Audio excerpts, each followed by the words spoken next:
praise be to God sa pagbasa ng kanyang salita ngayong umaga. Thank you, Jamer. Good morning po sa ating lahat. Kumusta po kayo mga kapatid? Sino po dito yung hindi nakasama last sa Sunday, Family Day? Okay, ano po yung inyong ginawa nung last Sunday? Parang nakapag-kariyatan nung Sunday, no? Nakapag-live. Sunday. No? So, medyo mahina ang signal, kaya wala po tayong worship dito sa lugar na ito. But we held our worship doon po sa Batangas. Nakalimutan ko yung address kaya hindi ko maisulat doon sa baptismal certificate. Ano? At purihin ang Panginoon. Amen. Salamat sa Diyos sa kanyang biyaya at sa kanyang proteksyon na kami po ay iningatan niya patungo sa Batangas at ganoon din po sa pagbalik. So, sabi nga sa mga testimony last Wednesday, yun po nga family din po natin yung talagang masasabi natin napaka-smooth, no? Na family day. Kahit malayo, Batangas, but naging maayos at organized, ano, yung ating pong family day. Kaya salamat po sa lahat ng nakiisa, nag-join, ganoon din po sa mga hindi nakasama. Naniwala po ako pinag-pray po ninyo ang aming kaligtasan. Salamat po sa inyo pong mga panalangin. Okay, so ngayong umaga ay dako po tayo sa mensahe ng ating Panginoon dahil nga po sa ating pong tema, Faith in Action, Impacting Generations, ay patuloy po natin itong tatalakayin hanggang sa talagang pumasok sa puso natin ang salita ng Diyos ay dito po ay mag-ugat, ano? Upang sa ganon ay ito po ang ating maisabuhay, no, sa pang-araw-araw bilang mga tagasunod ni Kristo, bilang mga anak, no, ng Diyos. Ang title po nito, Faith That Does Not Save. Ang pananampalatayang hindi nakakapagligtas. Meron palang ganon. Meron palang pananampalataya na hindi nakakapagligtas. Dahil marami po sa atin na pag sinabing tayo ay may pananampalataya na, that's it. Ligtas na tayo. But this morning, I'd like to share with you, so open your eyes, open your ears, open your heart, para po papasukin ito po salita ng Diyos at maunawaan po natin ang mensahe po ng ating Panginoon. Anong uri ba ng pananampalataya na ito na hindi nakakapagligtas sa atin? Para tayo po ay maging aware, no? At sa halip ay may sa buhay po natin yung totoong pananampalataya natin sa ating Panginoon. Tayo po sandali yung muko at tayo po manalangin. Heavenly Father, we are so grateful, Lord, sa umagang ito na kami po ay muli po pinagsama-sama sa iyong sanktuaryo upang magpuri, sumamba, at magbigay ng parangal sa iyong kadakilaan. Lord, you deserve all the glory, honor, and adoration mula sa iyong mga anak. Kaya hayaan niyo po, Lord, sa oras na ito, na sa bahagi ng aming pananambahan, na kung saan kami po ay makikinig ng iyong salita. Buksan mo po ang aming puso, ang aming mga espiritual na paninig sa oras na ito, upang patuloy namin maunawaan ang mensahe mo, O Diyos. Mangusap po kayo. Lord, speak to us. Ikaw po ang aming maging speaker ngayong umaga. Gamitin mo lamang ang iyong abang lingkod bilang iyong tuntungan, Panginoon. Ikaw ang magsalita sa amin. At nawa ang mensahe mo ay patuloy na tumimo sa aming mga puso. Salamat po, Diyos. Purihin ka, sambahin ka. In Jesus' name we pray. Amen. Faith that does not save. Tayo po ay naligtas sa pamagitan ng ating pananampalataya kay Kristo. Yan po ang sinabi ni Apostol Pablo sa Efeso chapter 2 verse 8. Tayo po ay iniligtas ni Kristo sa pamagitan ng kanyang pagkamatay sa cross, sa kanyang paglibing at muling pagkabuhay. At yan ang dapat nating paniwalaan o sampalatayanan. So dito po sinasabi sa atin na walang sino man ang maliligtas sa pamagitan ng mabubuting gawa. Hindi tayo kayang iligtas ng ating mabubuting gawa. Walang maliligtas sa pamagitan ng pagsunod sa batas. Sabi po sa Galatians chapter 2 verse 16, walang maliligtas maliban sa pananampalataya kay Kristo. Kaya anong sabi po ng Panginoong Jesus, John chapter 14 verse 6, ako ang daan ng katotohanan at ang buhay, at walang makakapunta sa Ama kundi sa pamamagitan ko. Malinaw po yung sinabi ng Panginoong Jesus. Kaya dapat natin siyang tanggapin sapagkat nasa Kanya ang daan, nasa Kanya ang katotohanan, at nasa Kanya mismo ang buhay. Sa binasa po natin talata kanina, maaari po tayong magulat doon po sa mga pahayag ni Apostol Santiago tungkol sa kanyang sulat. Si Apostol Santiago po ay isang elder ng iglesia. At yung kanya pong sinulat na mensahe ay para po sa lahat ng mga simbahan.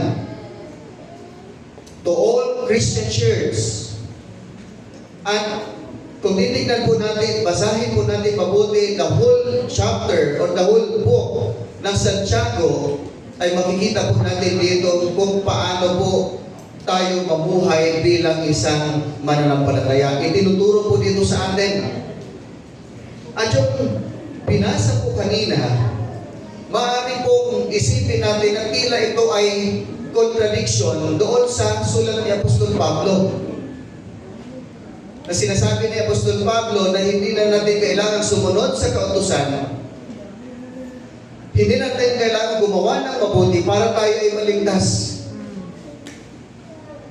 Samantalang yung statement po ni Apostol Santiago, sabi niya, kailangan ng ating pananampalataya ay may kasamang gawa. Pero sabihin ko po sa inyo, hindi po ito contradiction. Ito pong mga sulat na ito ay ayon sa iba't ibang konteksto. Ayon po sa iba't ibang audience na kanila pong kaharap. Mamaya po malalaman po natin. No? Kaya handa na po ba kayo? Handa na po ba kayo na atin pong pag-aralan ito pong mabuting balita na magbibigay po sa atin ng awareness patungkol po sa ating Kristiyanong pamumuhay. Sabi ko kanina, hindi po ito contradiction sapagkat sabi nga ni Apostol Pablo sa taga-Roma, chapter 10, verse 9 to 10, kung ipapahayag ng iyong labi na si Jesus ay Panginoon at buong puso kang sasampalataya na siya'y muling binuhay ng Diyos, maliligtas ka.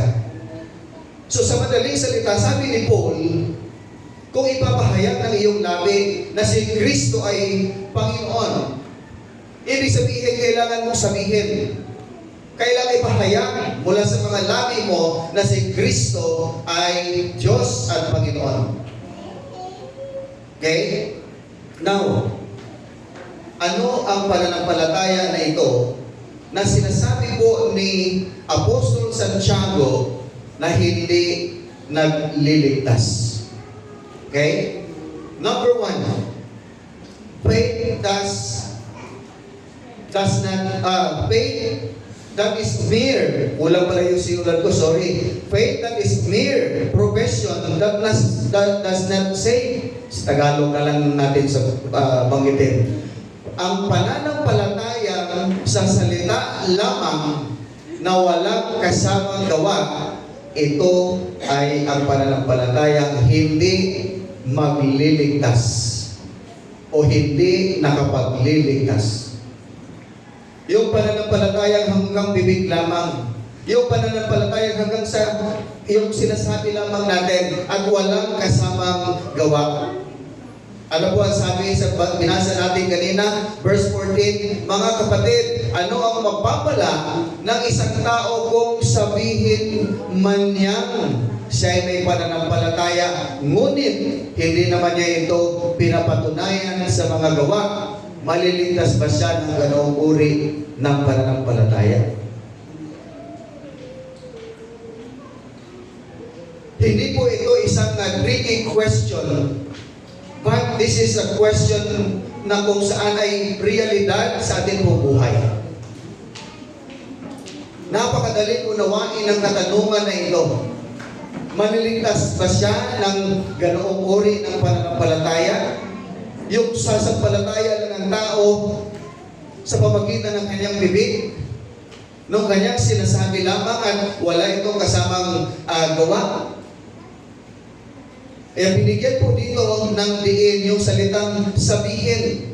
Yung naka-underline po na salita. Pag sinabi po natin yung profesyon, ito po ay yung sinasabi ng tao.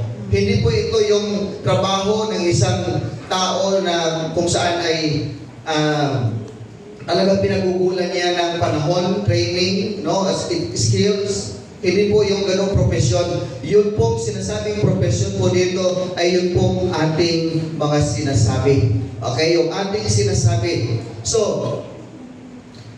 dito po sinasabi ni Apostol Santiago na yung taong nagsasabi lamang na siya ay mananampalataya, subalit walang ebidensya ng kaligtasan, ito po ay hindi totoong pananampalataya sa Diyos.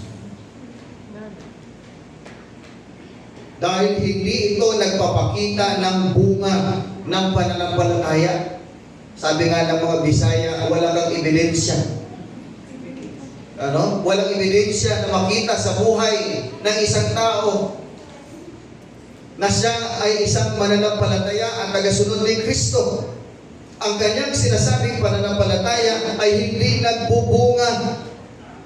Okay? Hindi nagbubunga ng mga mabubuting gawa. Katulad po ng paglalarawan dito na sinasabi, tulad ng isang taong mabait na nagsasalita doon sa taong nagugut, walang kasuotan, walang damit at nagugutom, walang pagkain. At ano ang sabi niya doon? Ano ang sabi dito?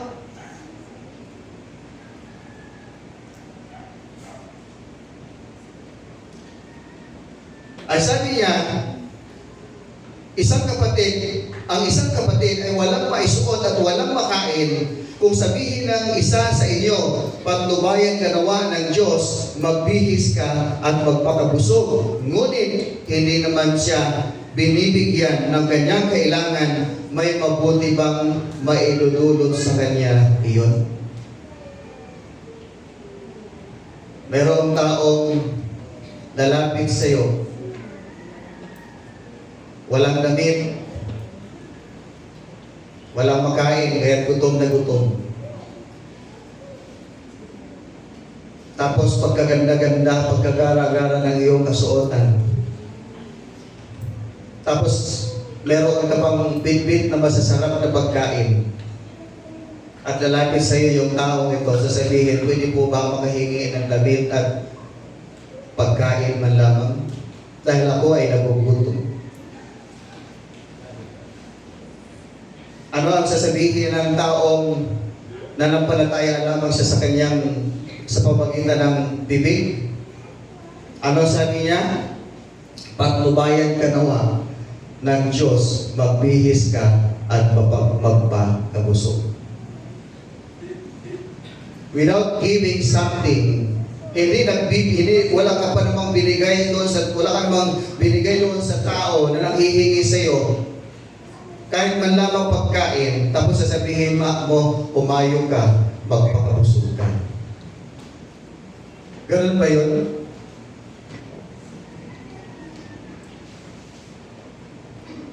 Ang sinasabi po dito, kung tunay po ang ating pananampalataya sa Diyos, kung meron tayong makitang isang tao na nagugutom, at meron ka namang pagkain, bigyan mo siya. Amen? Bigyan mo siya.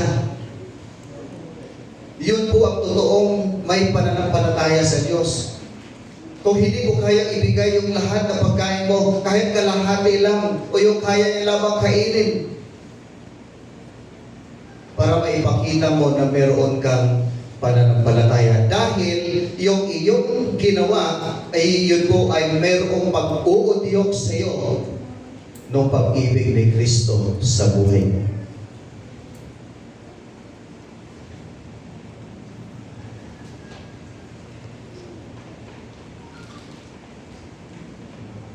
Church, kung tunay na tayo po ay mananampalataya kay Kristo, Jesus, na ating Panginoon, ay may makikitang pagbabago sa ating buhay. Mayroong makikitang pagbabago sa ating buhay.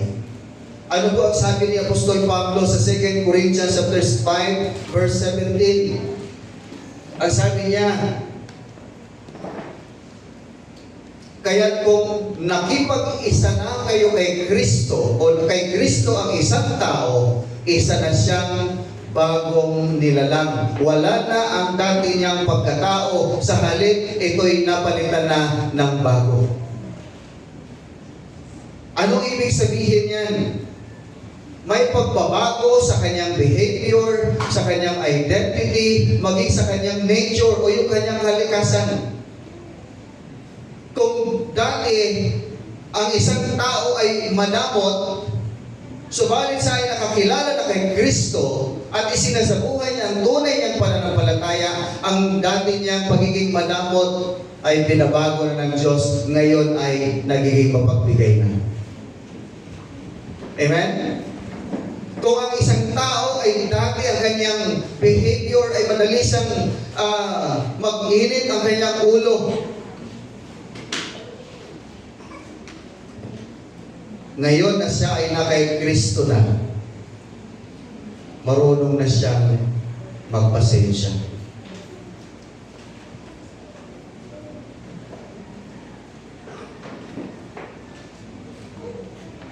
Kung ang atin pong identity noon ay masama, hindi maganda, no? Yung pagkakilala ng tao sa atin, dati, dahil ngayon tayo ay na kay Kristo na, mababago na ang pagtingin nila sa atin. Amen? Ganon din po yung kalikasan. Ibig sabihin yung nature ng isang tao, pagka ang isang tao ay nabago na ni Kristo, magiging likas na sa kanya ang maging mapagbigay, mapagmahal, hindi pilit ang kanyang mga gagawin. Hindi siya tutulong, hindi siya magbibigay na mapipilitan lamang, kundi siya po ay meron ng magandang kalikasan. At yun pong kalikasan na yun ay katulad po ng kalikasan ng Diyos. Mapagmahal, matulungin, mabuti, mabait, lahat po ng attributes ng Diyos. O hindi man lahat, maring mangilan-ngilan ay makikita sa buhay ng isang tao. Sa isang taong binago ng ating Panginoong Diyos. Amen? Amen.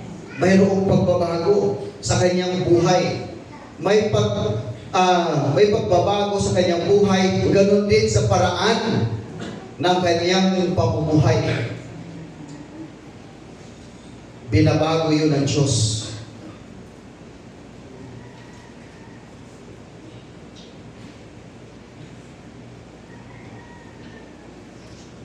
Kaya, kung titignan po natin ang ating sarili, masasabi ba natin na tayo ay mga bagong nilalang na? Na tayo ay binago na ng Diyos? Ang buhay ba natin, ang ating kilos ay tulad ng isang bagong nilalang? Kung ang sagot po natin ay hindi, ang dahilan ay wala pa tayo kay Kristo. Wala pa tayo kay Kristo. Kaya dapat nating suriin ang ating sarili. Suriin nating mabuti ang ating sarili. Kung tayo nga ba ay nakipag-isa na kay Kristo. Kung tayo nga ba ay isa ng pananampalataya kay Kristo. At hindi lamang sa ating pong sinasabi. Kaya dyan po lumalabas yung mga sinasabing Christian by name. Okay? Kristiyano lamang sa pangalan. Sino rin may pangalan ng Christian? Advantage na raw yun sa kanya kapag ang kanyang pangalan ay Christian. Subalit, ito rin po ay tumutukoy sa mga taong Kristiyano, pero sa pangalan lamang. Hindi makikita ang bunga ng kanilang pananampalataya. So ano ang isang unang uri ng pananampalataya na hindi makapagliligtas? Yung pananampalataya nasa pamagitan lamang ng ating salita at wala itong kasamang gawa. Ikalawa, faith that does not bring spiritual life does not save. Ang pananampalatayang hindi nagdudulot ng espiritual na buhay. Anong sabi rito ni Apostol Santiago? Ang pananampalataya, kung walang mga gawa, ito ay patay. Ang pananampalatayang ito ay huwag.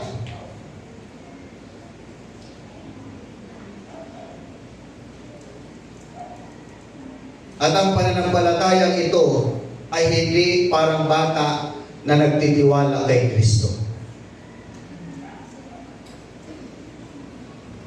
Baka ma-confuse po kayo.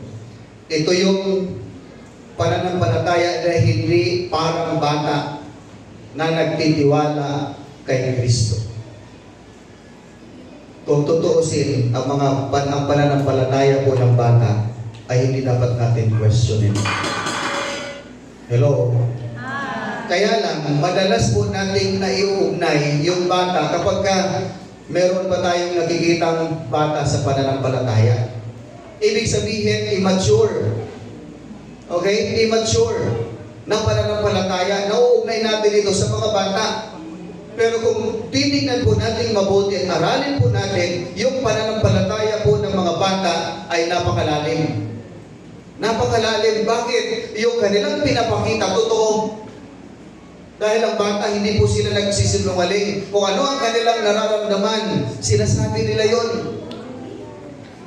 Ipinapakita po nila yon. Totoo sila sa kanilang pag-worship sa Panginoon. Kaya nga, every Saturday, nakakatuwa.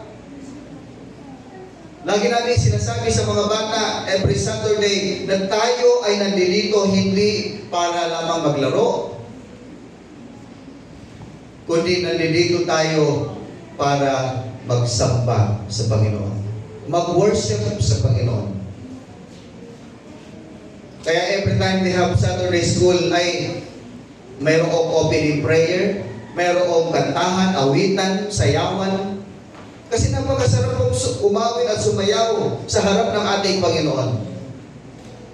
At paghabang ginagawa po natin, yun po'y nagpapakita lamang ng ating malalim na pananampalataya sa Diyos. Kaya yun ang ginagawa ng mga bata. Kaya hindi natin sila pwedeng sabihin na yung mga batang ito ay parang hindi natin sila bibigyan ng pagpapahalaga yung ginagawa nila every Saturday school. Napakahalaga po ng kanilang ginagawa. Kaya lang madalas kapag sinabing bata, sa pananampalataya na nauugnay ito sa mga immature na tao. Kawawa naman ang mga bata kung gano'n. Diba? Kawawa naman pala yung mga bata kung gano'n. Subalit yung sinasabi po dito ng mga bata sa pananampalataya or immature. Pagka tayo po ay nakarinig ng ganong salita, hindi po ba't masakit? Alam mo, napaka-immature mo. Ano mararamdaman mo? Anong mararamdaman mo pag sinabing, alam mo, napaka-immature mo? Alam mo, parang ang bata mag-isip. Nagagalit tayo, di po ba? Nagagalit tayo. Minsan sumasama yung loob natin. Pero alam niyo po ba minsan, tayo rin po ang nagsasabi dito sa sarili natin. Ay, bata pa kasi ako sa pananampalataya, kaya hindi pa ako pwedeng mag-serve sa Panginoon. Bata pa ako sa pananampalataya, immature pa ako, kaya hindi pa ako pwedeng gumawa ng mga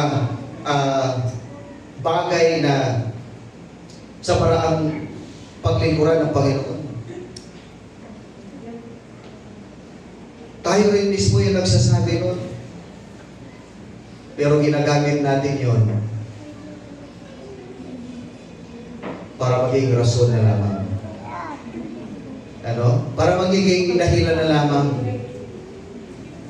para hindi tayo gagawa sa ubasan ng Panginoon. Hindi tayo makapaglingkod sa Diyos. Kasi ang katwiran natin, immature, bata pa sa pananampalataya. Like what I said, ang pananampalataya na ito na dapat natin maramdaman ay hindi parang bata sa pagtitiwala kay Kristo.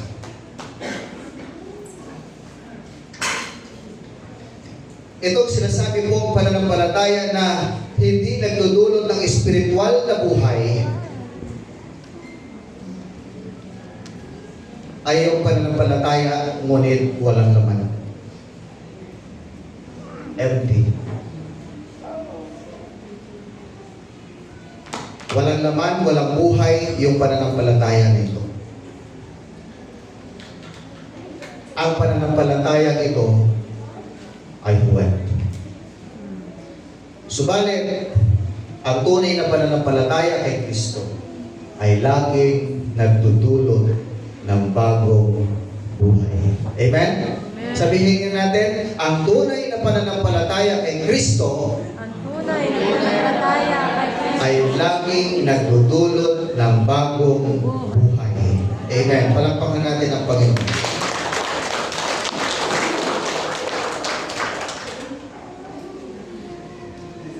Kaya sabi ni Jesus kay Nicodemo, sabi niya, pakatandaan mo, malimbang ipanganak na muli ang isang tao, hindi niya makikita ang paghahari ng Diyos.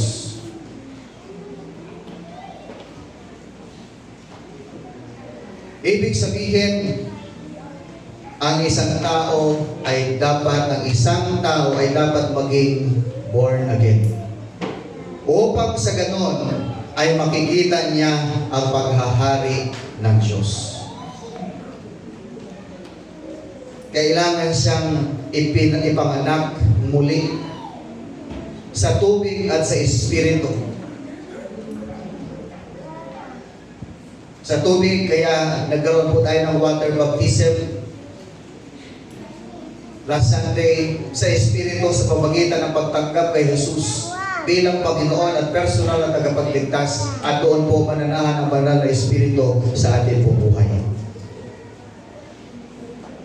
Kaya ang isang tao na kung saan ay binago ng Diyos ay tinatawag siyang born again. Paano yung Kristiyanong bumalik sa dati niyang kasalanan? Anong tawag po doon? Ha? Sabi ng iba, burn again.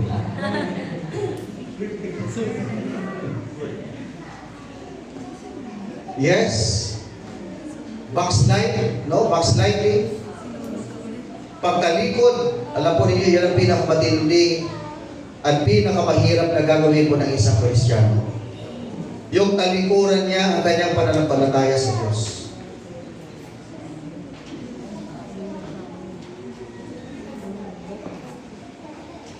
At kapag ang isang tao na nag-backslide, mahihirapan na siyang makabalik sa Panginoon. Para yung virus sa katawan ng tao. Diba? Yung mga tao may bisyo. Kapag meron ng tama ang kanilang baga, tapos magagamot yon kapag sundin nila yung prescription ng doktor. Pero once na tinigil nila yung gamutan na yun, maaaring yung virus na yun sa kanyang katawan ay babalik at mas matindi pa. Mas matindi pa. Mas grabe pa. Kaya doon tataas na naman yung dosage. Pero paano kung hindi na nasusundin yung prescription ng doktor? Maaaring ito po ay mauwi sa kamatayan. Kaya yan po pag-backslide, pagtalikod sa pananampalataya sa Diyos, yan po ang pinakamahirap na gagawin ng isang tao dahil mahirap na siyang makabalik. Kaya nga ito po mensahe nito ngayong umaga ay ipinahayag sa atin ng Diyos para maging aware po tayo, magkaroon tayo ng awareness patungkol sa Kanyang salita na dapat kung ito po ay ating sasampalatayanan, paniniwalaan, dapat po tayong sumunod sa ating Panginoong Hesukristo.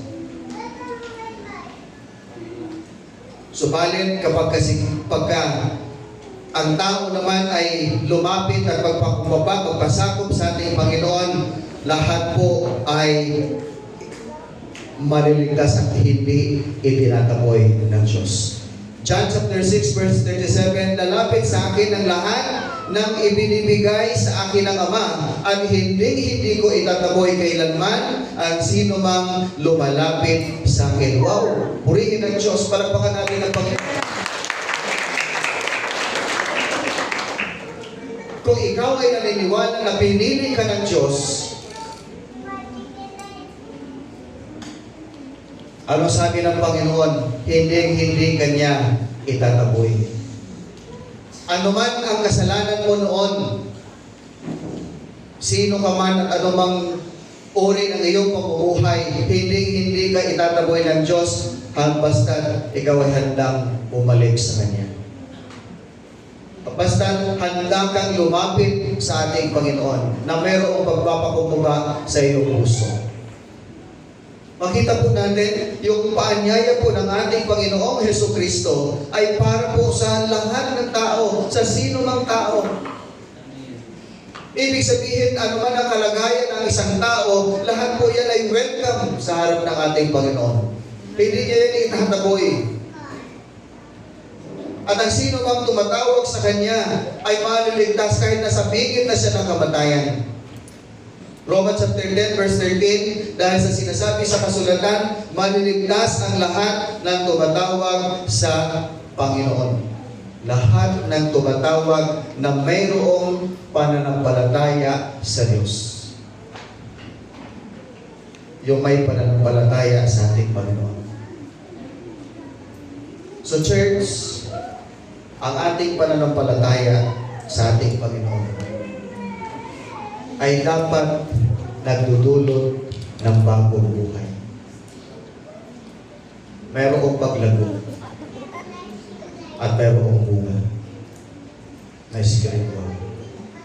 Mas lalo dapat tayong lumalalim sa ating kaugnayan sa Diyos. Mas lalo tayong lumalalim sa ating Panginoon. Ikatlo, faith that is merely intellectual agreement does not save. Yung pananampalataya na tanging intellectual na pagsang-ayon lamang. Ibig sabihin yung pananampalataya hanggang dito lang, hanggang sa isip lang natin, hanggang sa utak lang natin. hindi bumababa sa ating puso.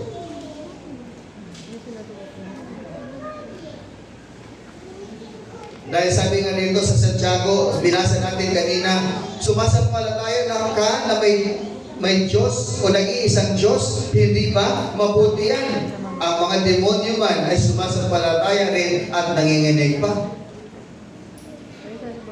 So kapag sinasabing nananampalataya na hanggang dito lamang, kahit pala yung demonyo ay sumasampalataya din sa Diyos. Naniniwala din pala sila na mayroong Diyos.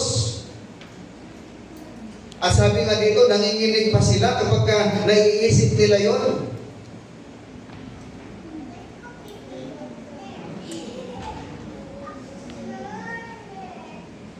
So kahit ang demonyo ay nananampalataya, naniniwala na may Diyos, isa lang kung hindi niya kayang gawin. Yung hindi nila kayang gawin, yung lumuhod sa harap ng Diyos. Naniniwala sila na may Diyos, pero hindi nila kayang lumuhod at magpakumbaba sa Diyos. Bakit? Dahil ang tingin nila sa kanilang sarili ay kapantay ng Diyos. Di ba? Nung si Eva ay tinutokso ni Satanas, ano sabi ni Satanas? Totoo bang ipinagbabawal sa inyong kainin ang bunga ng puno na yan?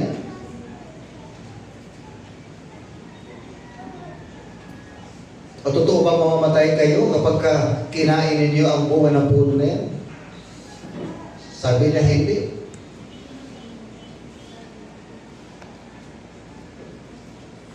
Hindi yan totoo. Dahil pagka kinain mo yan, sabi ni Satan, magiging matalino ka. Magiging kapantay mo ang Diyos. Ganon po si Satan. Ganon po ang demonyo. Ang tingin niya sa kanyang sarili ay kapantay ng Diyos. Kaya hindi niya kayang lumuhod. Hindi niya kayang magpakumbaba. Kaya kapag tayo po ay merong pa rin pride sa ating pong puso, sa ating sarili, sa ating buhay, hindi natin kayang ipagkatiwala ito sa Diyos at ayaw natin lumuhod sa Diyos, maaaring kaisa rin palang tayo ng espiritu ng kaniliman. Naniniwala na mayroong Diyos pero hindi kayang sumuko sa Diyos. Ano? Makikita natin dito sa ganito pong pananampalataya na ang kanilang pagtanggap sa katotohanan ay hindi nakatulong sa kanila.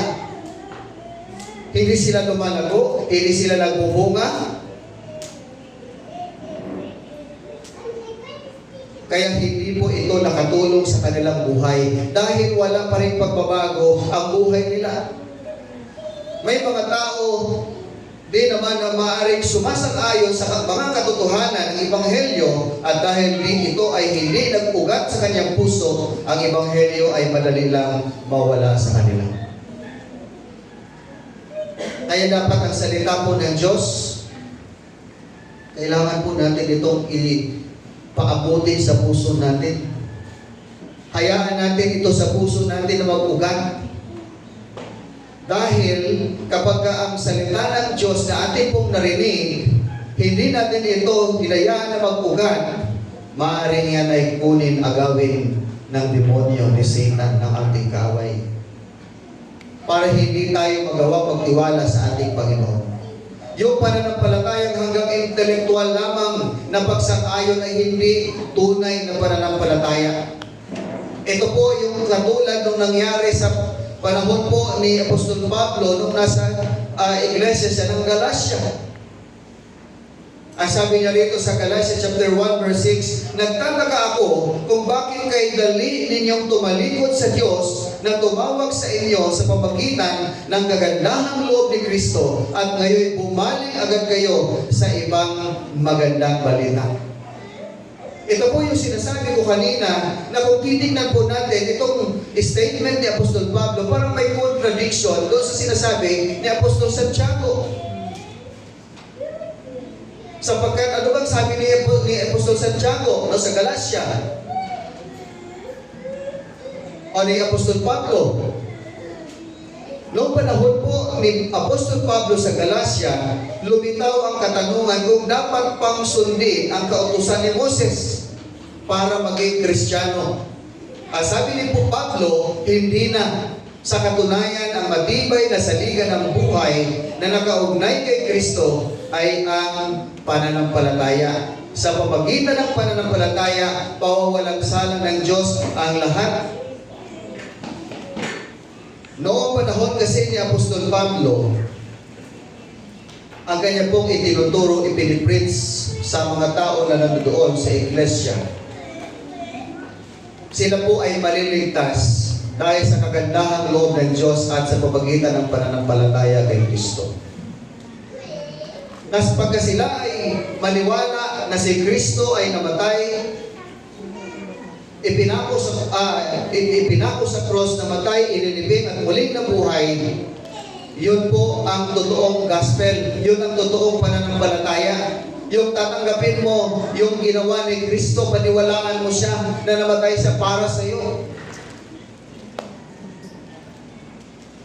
Pero meron po lumitaw na mayroong katanungan, so ibig sabihin ay hindi na kailangan gumawa. Kasi ang kanilang paniniwala noon, pag ikaw ay gumawa ng mabuti, maliligtas ka.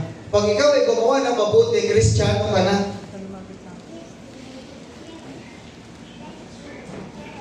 Pero hindi po ganun ang ibig sabihin ni Apostol Pablo. Sundin pa rin yung kautusan dahil yung paggawa ng mabuti, yan ay resulta ng pananampalataya kay Kristo. Kaya wala pong contradiction doon.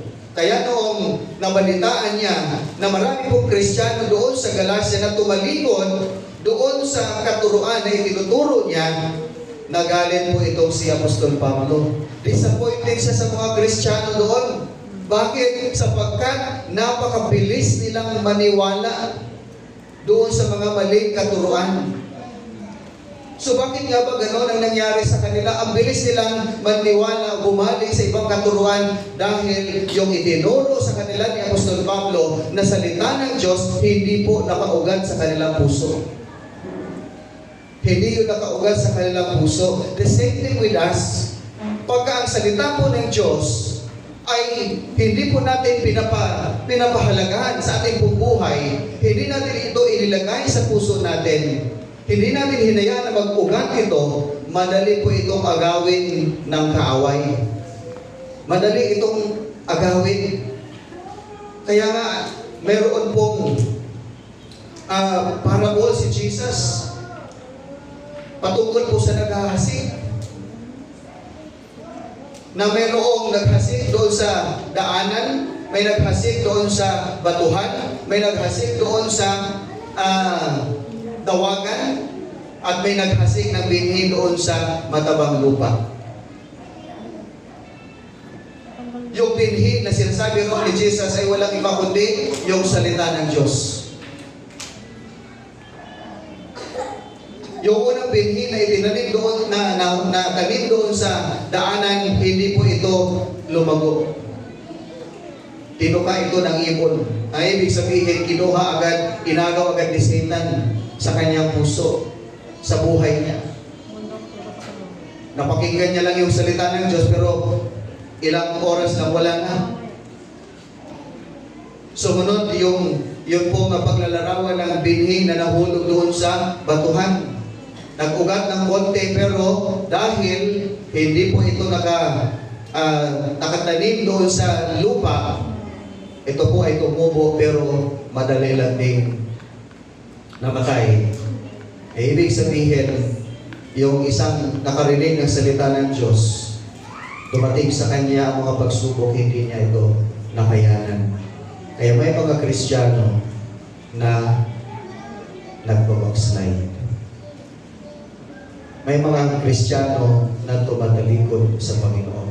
Yung sa dawagan naman, ibig sabihin nun, yung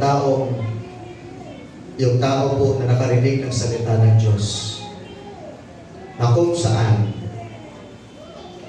ay nadaig ng mga alalahanin sa buhay, nadaig ng mga magagandang bagay. Ang kanyang focus na lamang ay pera, kayamanan, no, magandang bahay. Kaya nawala sa kanya ang salita ng Diyos. Pero ano pong sabi ng Panginoong Jesus sa last illustration niya? Ang binhi, ang salita ng Diyos ay dapat maitanim sa matabang puso. Sa matabang puso. Pagka ang salita ng Diyos ay hindi ating pong napakinggan, huwag lang hanggang dito. Dapat ang salita ng Diyos bumaba dito sa puso natin. Hayaan natin na ito po ay magbugat. Hayaan ito ay magbugat sa ating puso. At anuman ang salita ng Diyos na ating naririnig, na pag-aralan, na paggulay-gulayan, ito ang dapat nating isabuhay. Amen? Ito ang dapat nating isabuhay. Kailangan panghawakan natin ang katotohanan patungo sa pananampalataya upang tayo ay maligtas.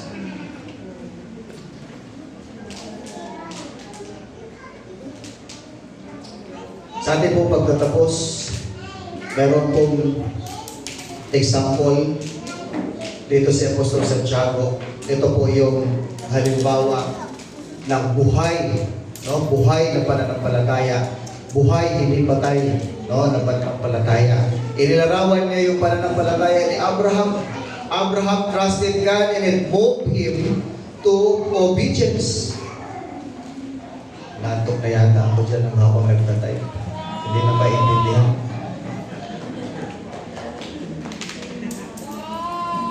Alas 3:30 pa kasi gising na ako.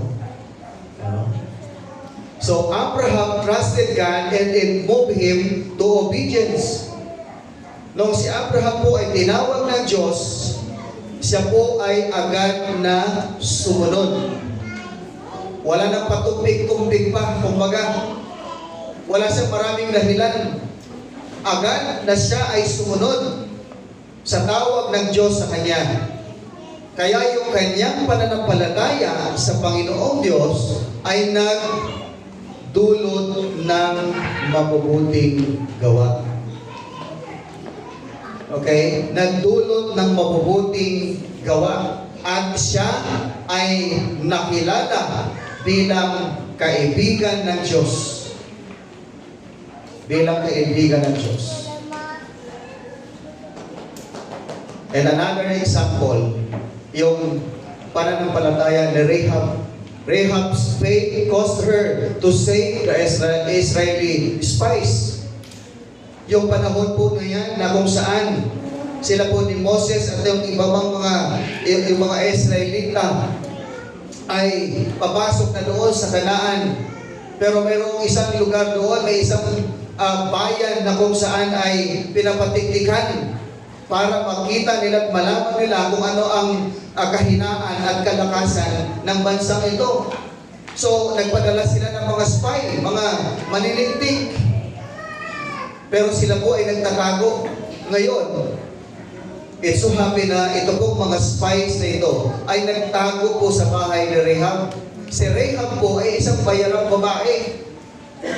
Isa siyang prostitute, pero makita natin yung kanyang pananampalataya sa Diyos. Naniniwala siya na ang Diyos ng mga Israel o mga Israelita ay makapangyarihan.